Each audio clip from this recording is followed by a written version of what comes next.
CM Ashok Gehlot Gujarat के दौरे पर हैं। मीडिया से बातचीत में सीएम ने केंद्र सरकार पर जमकर निशाना साधा। चलिए आपको पहले सीएम की बड़ी बातें बताते हैं। उन्होंने कहा है कि कोरोना मुआवजा को लेकर केंद्र सरकार पर निशाना साधा। उन्होंने कहा कि 50,000 नहीं बल्कि 5 से 10 लाख का मुआवजा केंद्र दे। यह है 56 इंच का सीना दिखाने का असली वक्त। उन्होंने कहा कि हमने कोरोना पीड़ितों के लिए बहुत कुछ किया। कोरोना से मौत का आंकड़ा केंद्र सरकार न छिपाए, यह भी उन्होंने कहा है। कोरोना की तीसरी लहर से पहले तैयार रहना चाहिए। तो ये बड़ी और अहम बातें जो आज मुख्यमंत्री अशोक गहलोत ने कही हैं।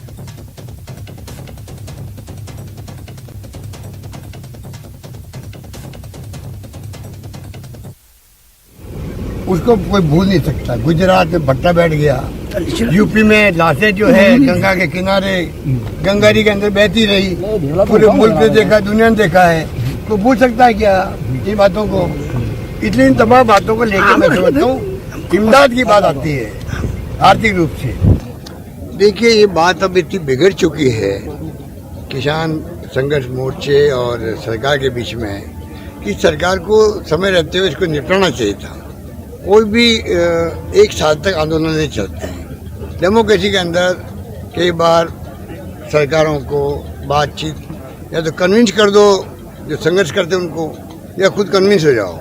कोई रास्ता निकाल के आंदोलन समाप्त करना चाहिए था। इतनी बात खिंच गई है कि प्रधानमंत्री जी माफ़ी मांग रहे देशवासियों से, किसानों से, और उसके बाद में वो कह रहे हैं हम वादा करते हैं वापस ले लेंगे कानूनों को। तब भी किसानों में इतना गुस्सा है तो इसकी तय में जाना चाहिए। आज ही मेरा मानना कृषि मंत्री जी को और उनके साथियों को किसानों से वार्ता करनी चाहिए। तो गुजरात के अमित शाह जी को, नरेंद्र मोदी जी को समझने की क्या जरूरत है? पूरी सरकार ने इस्तीफा दिया है। यहाँ पर नई सरकार बदल गई, आपके पूरा मंत्रिमंडल नहीं आया है। ये भी हिंदुस्तान के इतिहास में कभी नहीं हुआ। इसका मतलब कि प्रधानमंत्री जी और गृह मंत्री से घबराए हुए हैं गुजरात के पब्लिक के मूड को लेके, क्योंकि यहाँ पर प्रबंधन कोई हुआ ही नहीं था। और बड़ी खबर आपको बता दें, पंचायत चुनाव को लेकर कांग्रेस की बैठक होने वाली है। थोड़ी देर में यह बैठक पीसीसी कार्यालय में शुरू होगी। यह बड़ी खबर आपको बता दें, पीसीसी चीफ गोविंद सिंह डोटासरा की अध्यक्षता में यह बैठक होगी और इस बैठक में 4 जिलों के प्रभारी मंत्री शामिल होंगे। जिन 4 जिलों में चुनाव होने हैं, संभाग प्रभारी भी इस बैठक में शामिल होंगे। तो यह बड़ी खबर, कुछ ही देर में यह बैठक शुरू होने वाली है। पंचायत चुनाव के ऐलान के साथ ही डोटासरा एक्शन में। अधिक जानकारी के साथ सहयोगी दिनेश शर्मा जयपुर से हमारे साथ जुड़ गए हैं। दिनेश, बैठक कितनी देर में शुरू होने वाली है? बिल्कुल अभिषेक, देखिए कुछ ही देर में बैठक शुरू होगी और माना जा रहा है कि तकरीबन 10 मिनट में बैठक शुरू हो जाएगी। नेताओं का पहुंचने का सिलसिला शुरू हो गया है। पीसीसी में 4 जिलों के जिन 4 जिलों में चुनाव है उनसे संबंधित नेताओं को, मंत्रियों को बैठक में बुलाया गया है। फिलहाल की अगर बात करें तो 12 जिले के जो प्रभारी मंत्री हैं टीकाराम जूली वो पहुंच चुके हैं। इसके साथ ही डॉक्टर जितेंद्र सिंह वो पहुंच चुके हैं।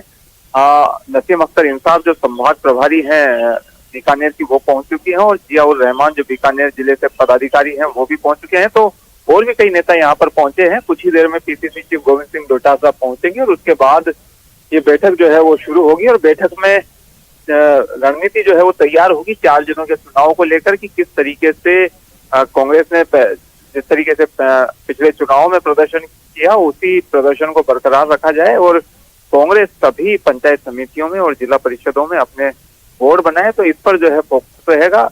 पहली ये बैठक है पंचायत चुनाव ऐलान होने के बाद में, क्योंकि कल ही जो है वो पंचायती राज चुनाव का ऐलान हुआ है। 4 जिलों में चुनाव होने हैं जिनमें कोटा, बारां, करौली और श्रीगंगानगर जिले शामिल हैं। तो इन 4 जिलों में ही ये रणनीति रहेगी कांग्रेस संगठन की कि पूरी ताकत झोंक कर जो है वो इन 4 जगहों पर अपना कब्जा जमाया जाए बोर्डों में। और इसी को लेकर आज जो है वो मंथन होने वाला है बैठक में। इस बैठक के बाद में पीसीसी चीफ गोविंद सिंह डोटासरा मुखातिब होंगे मीडिया से और वो पूरी जो है रणनीति का वो खुलासा करेंगे कि किस तरीके से क्या रणनीति रहेगी। और चलिए बिल्कुल दिनेश, तो कुछ ही देर में बैठक शुरू होने वाली है। नजर आप बैठक पे बना के रखें। आगे जैसे जैसे अपडेट्स आएंगे वो आपसे लेते रहेंगे। बहुत शुक्रिया आपका तमाम जानकारी के लिए।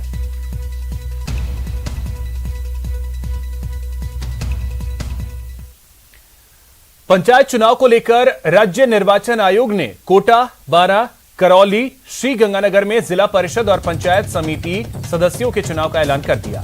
चुनाव के लिए वोटिंग 12, 15 और 18 दिसंबर को 3 चरणों में होगी। वहीं काउंटिंग 21 दिसंबर को।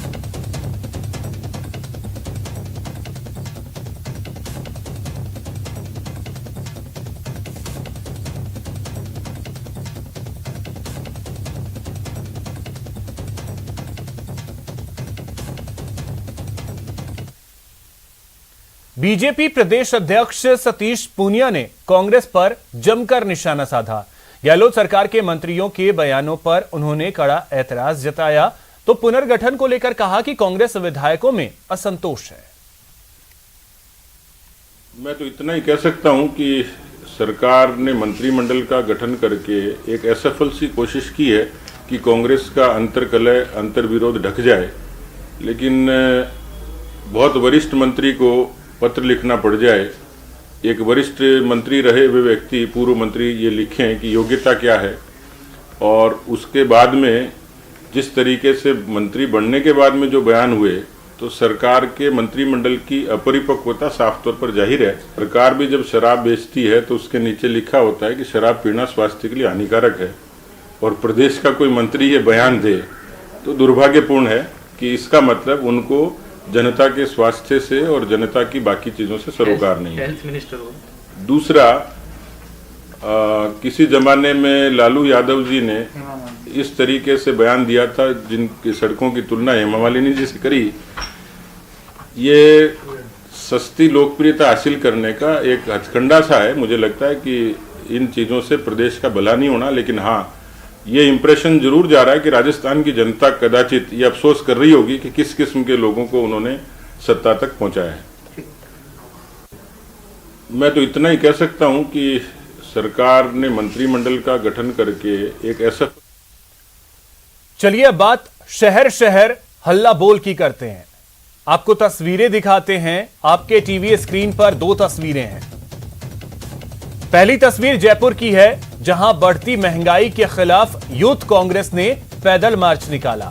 तो दूसरी तस्वीर भरतपुर की है, जहां बीजेपी कार्यकर्ताओं ने प्रदेश में बढ़ते अपराध और बिजली के दरों को लेकर प्रदर्शन किया।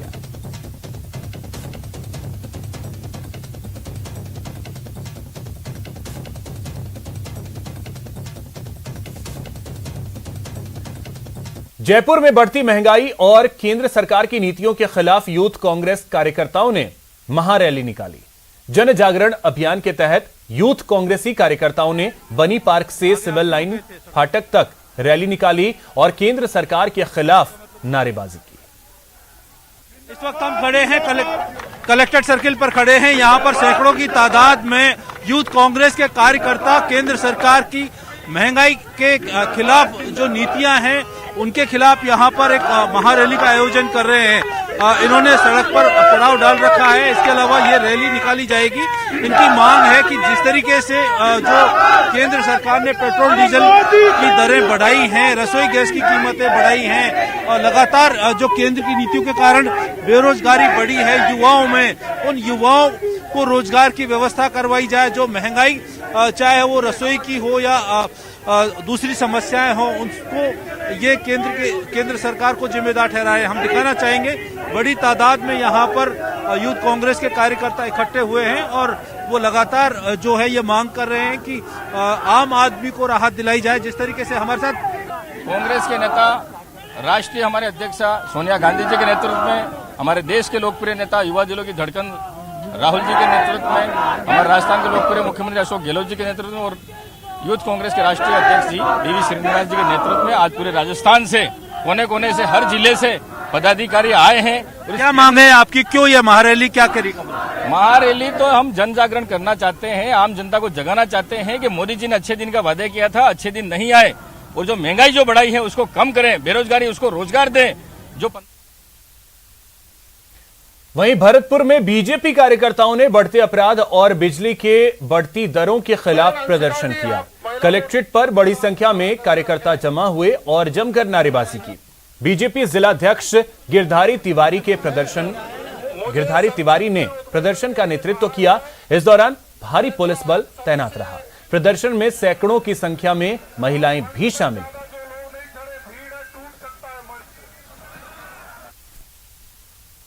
यहां रुकेंगे एक छोटे से ब्रेक के लिए।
Sixteen channels, 15 languages, 26 states, 1,200 plus reporters, 66.9 crore viewers. India's largest news network, News 18 Network.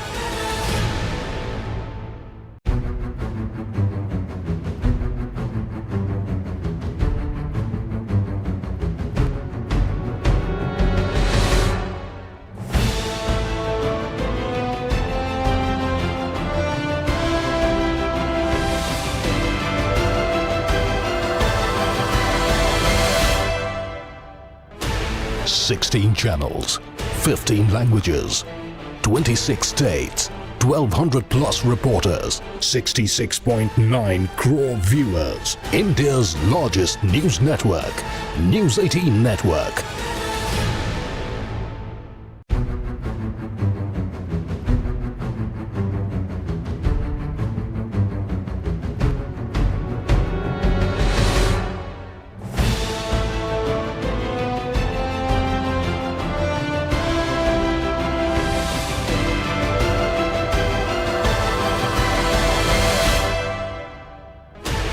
Sixteen channels, 15 languages, 26 states, 1,200 plus reporters, 66.9 crore viewers. India's largest news network, News 18 Network.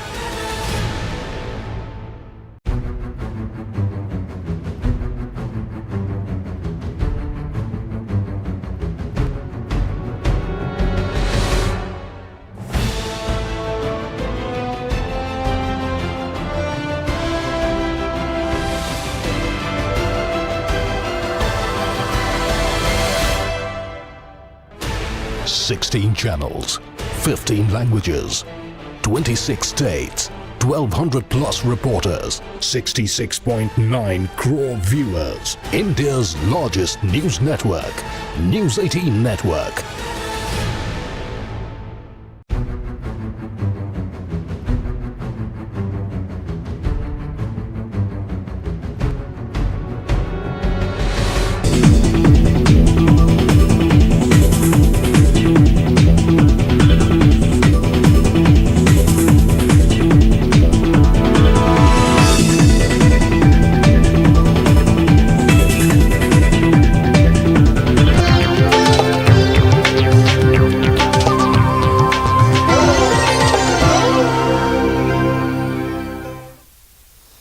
Break के बाद आपका स्वागत है। बात वसुंधरा राजे की देवदर्शन यात्रा की। तीसरे दिन राजे ने श्रीनाथ जी के मंदिर में पूजा अर्चना की, भगवान से आशीर्वाद मांगा, समर्थकों से जुड़ाव को मजबूत किया, लेकिन सियासी बातों से दूरी बनाए रखी। वहीं यात्रा पर पहली बार बीजेपी की आधिकारिक प्रतिक्रिया भी आई। देखिए ये रिपोर्ट। राजे की देवदर्शन यात्रा का तीसरा दिन, राजनीति से दूरी, अपनों से जुड़ाव। कहा है कि भैया एक तो इनको सबको ताकत दो जिनके घर में बड़े बड़े हादसे हुए हैं, और श्रद्धांजलि उन लोगों को मैं देना चाह रही थी जिन लोगों की मैंने जो नहीं रहे हमारे बीच में और जो हमारे सहयोगी साथी दोस्त मित्र सब थे, ऐसे लोगों के लिए और फिर प्रदेश की खुशहाली के लिए। सियासी जानकार भले ही वसुंधरा राजे की मेवाड़ यात्रा को जनता की नब्ज टटोलना बता रहे हों, उनके आने से समर्थकों का जोश हाई है, लेकिन अपनी सदी सियासत के लिए मशहूर राजे अपनी यात्रा के सियासी कनेक्शन को हर हाल में खारिज कर रही हैं। श्रीनाथ जी मंदिर में दर्शन करने पहुंची राजे का भव्य स्वागत हुआ, लेकिन सियासी बयान से उनका किनारा करना जारी रहा। इसमें राजनीति मत लाओ, दिल से दिल जुड़ता है, अगर प्यार करो तो प्यार वापस मिलता है। और मैं मानती हूँ कि ये पिछले जितने भी साल में हमने सेवा की है, मैंने कुछ चीज़ के बारे में सोचते हुए नहीं, परंतु क्योंकि वाकई में सबसे प्रेम किया है और सबने उसी तरीके से प्रेम किया है। बीजेपी के वरिष्ठ नेता और पूर्व सीएम के इस अहम दौरे से बीजेपी संगठन की दूरी भी हैरान करने वाली है और पार्टी के प्रदेश अध्यक्ष भी इस यात्रा को व्यक्तिगत बताकर अपना पल्ला झाड़ ले रहे हैं। के बारे में इतना ही कहूंगा कि वसुंधरा जी हमारी देश और प्रदेश की आदरणीय सम्मानित नेता हैं और उनकी अपनी व्यक्तिगत यात्रा है, तो इस लिहाज से मैं नहीं समझता उस पर कोई राजनीतिक टिप्पणी की जाए। ये शायद सियासत का अजूबा ही है कि जहां बीजेपी इस यात्रा को व्यक्तिगत बताकर अलग खड़ी है, तो कांग्रेस के मंत्री राजे का सम्मान कर रहे हैं। मंदिर में दर्शन के दौरान उच्च शिक्षा मंत्री राजेंद्र यादव ने भी श्रीनाथ जी के दर्शन किए और वसुंधरा राजे का स्वागत किया।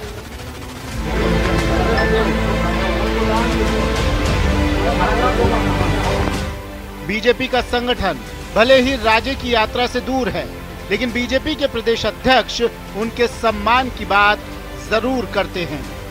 स्वागत तो इतने बड़े कद के नेता हैं कि उनको देखने के लिए, सुनने के लिए, मिलने के लिए कार्यकर्ता आतुर रहते ही हैं, आएंगे ही। राजस्थान में एक अरसे बाद आएंगे तो हम अपनी तरफ से योग्य कोशिश करेंगे कि कम से कम पार्टी के कार्यकर्ता उनका गर्मजोशी से स्वागत करें। राजे ने सियासी बातें टालने की पूरी कोशिश की, लेकिन समर्थक दम दिखाने को तैयार हैं।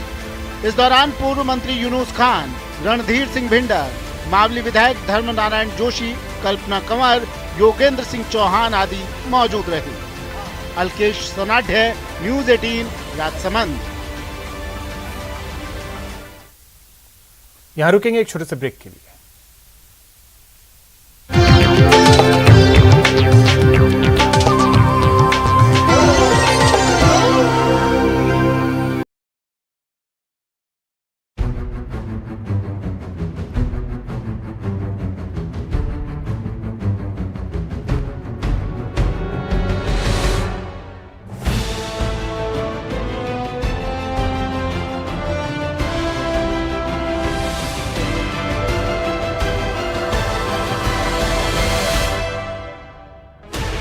$16 channels, 15 languages, 26 states, 1,200 plus reporters, 66.9 crore viewers. India's largest news network, News 18 Network.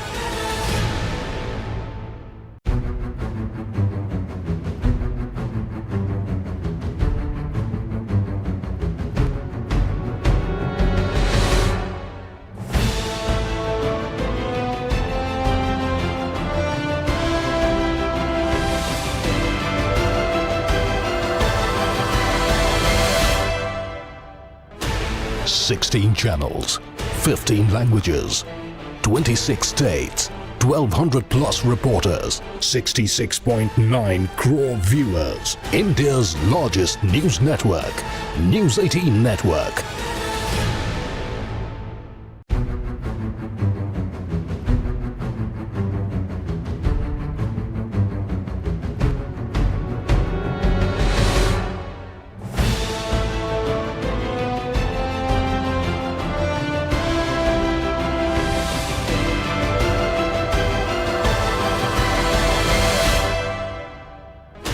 $16 channels, 15 languages, 26 states, 1,200 plus reporters, 66.9 crore viewers. India's largest news network, News 18 Network.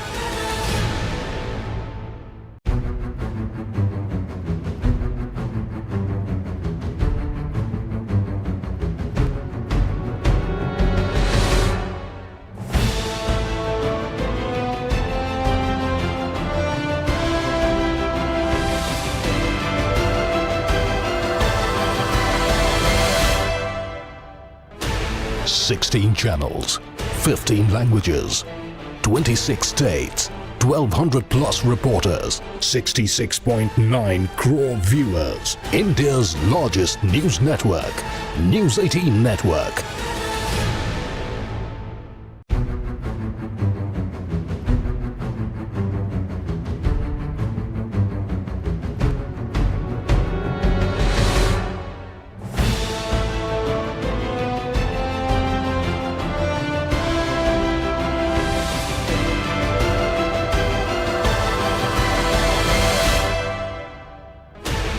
Sixteen channels, 15 languages, 26 states, 1200 plus reporters, 66.9 crore viewers. India's largest news network, News 18 Network.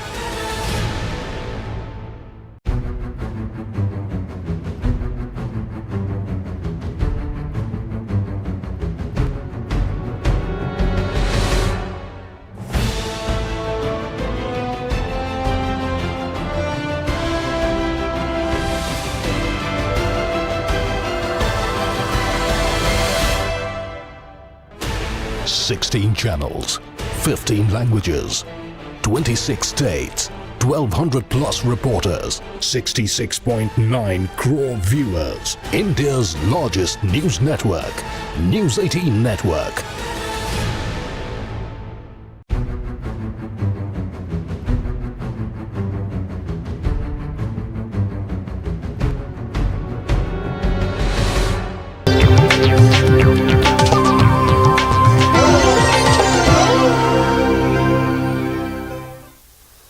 Break के बाद आपका स्वागत है। बड़ी खबर आपको बता दें, बीएसटीसी बीएड विवाद का अंत हो गया है। बीएसटीसी अभ्यर्थियों को हाईकोर्ट से बड़ी राहत मिली है और बीएड अभ्यर्थियों को बड़ा झटका। रीट लेवल 1 से बीएड अभ्यर्थी बाहर रहेंगे।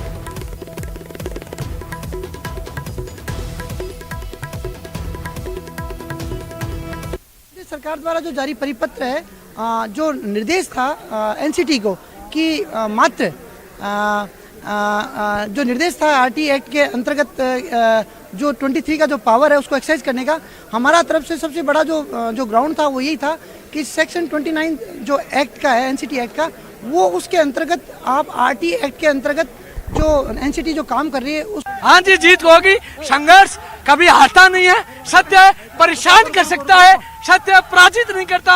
यही संदेश देना चाहते हैं। राजस्थान के तमाम बीएसटीसी अभ्यर्थियों ने लड़ाई लड़ी, इसका परिणाम भी है। राजस्थान सरकार का बहुत बहुत धन्यवाद, मीडिया का बहुत बहुत धन्यवाद। हमारा शौक रहा, आपने हमारे दर्द को लिखा, आपने हमारे दर्द को दिखाया, जिसकी बदौलत सरकारें झुकी और न्याय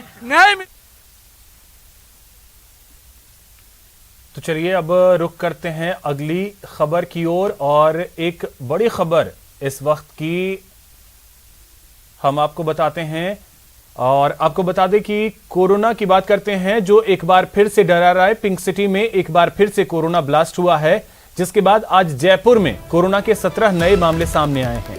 यहां चिंता की बात यह है कि इन 17 में से 6 बच्चे हैं जो कोरोना से संक्रमित हुए हैं और इनमें झालाना से सरकारी स्कूल से 2 बच्चे पॉजिटिव पाए गए। इसके अलावा जेपीआईएस स्कूल के 2 बच्चे और 2 बच्चे जो ऑनलाइन पढ़ाई कर रहे थे वो भी पॉजिटिव पाए गए।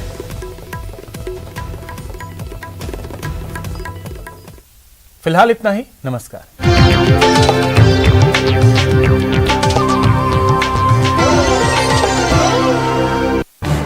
इस